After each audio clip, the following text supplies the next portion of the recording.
A Bíblia nos diz que Deus, por meio de seus anjos, sela os seus servos em suas frontes. Apocalipse 7:3. Aprendemos igualmente que Satanás, por meio de seus agentes, coloca uma marca sobre as frontes dos seus servidores. Apocalipse 13:16. As Escrituras nos revelam que o Espírito a todas as coisas perscruta, até mesmo as profundezas de Deus. 1 Coríntios 2:10. De maneira semelhante, Satanás possui as suas coisas profundas. Apocalipse 2:24. Cristo realiza milagres.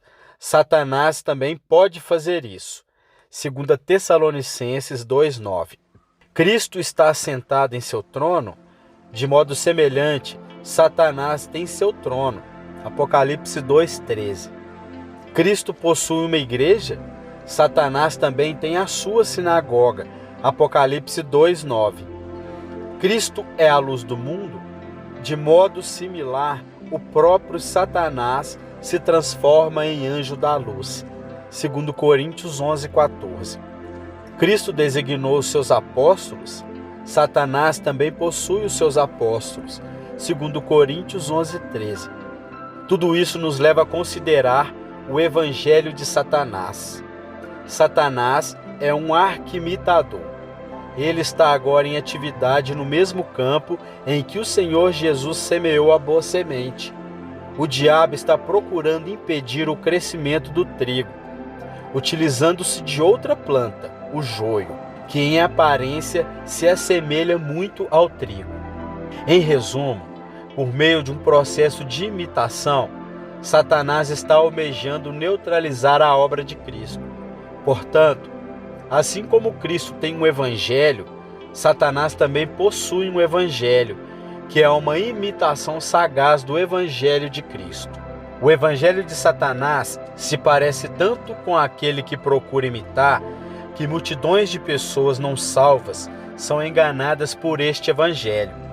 O apóstolo Paulo se referiu a este evangelho quando disse: "Admira-me que estejais passando tão depressa daquele que vos chamou na graça de Cristo para outro evangelho, o qual não é outro, senão que há alguns que vos perturbam e querem perverter o evangelho de Cristo." Gálatas 1:6 e 7. Este falso evangelho estava sendo proclamado mesmo nos dias dos apóstolos, e uma terrível maldição foi lançada sobre aqueles que o pregavam. O apóstolo continuou: "Mas, ainda que nós, ou mesmo um anjo, vindo do céu, vos pregue evangelho que vá além do que vos temos pregado, seja anátema. Com a ajuda de Deus, nos esforçaremos para explicar, ou melhor, para desmascarar este falso evangelho. O evangelho de Satanás não é um sistema de princípios revolucionários, nem mesmo um programa de anarquia. Este evangelho não promove conflitos ou guerras, mas tem como alvo a paz e a unidade. Não procura colocar a mãe contra a filha, nem o pai contra o filho. Ao invés disso, ele fomenta o espírito de fraternidade pelo qual a raça humana é considerada uma grande irmandade. Este evangelho não procura mortificar o homem natural, e sim aprimorá-lo e enaltecê-lo. O evangelho de Satanás defende a educação e a instrução, apelando ao melhor que há no íntimo do ser humano. Tem como alvo fazer deste mundo um habitat tão confortável e agradável que a ausência de Cristo não será sentida e Deus não será necessário. O evangelho de Satanás se esforça para manter o homem tão ocupado com as coisas deste mundo que não tem ocasião e nem inclinação para pensar no mundo por vir. Este evangelho propaga os princípios do autossacrifício, da caridade e da benevolência, ensinando-nos a viver para o bem dos outros e sermos bondosos para todos.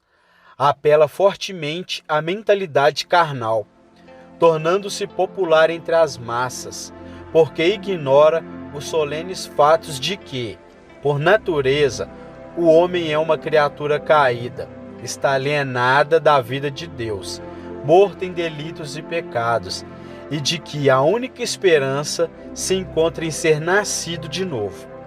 Em distinção ao Evangelho de Cristo, o Evangelho de Satanás ensina que a salvação se realiza por meio das obras. Incute na mente das pessoas a ideia de que a justificação diante de Deus ocorre com base nos méritos humanos.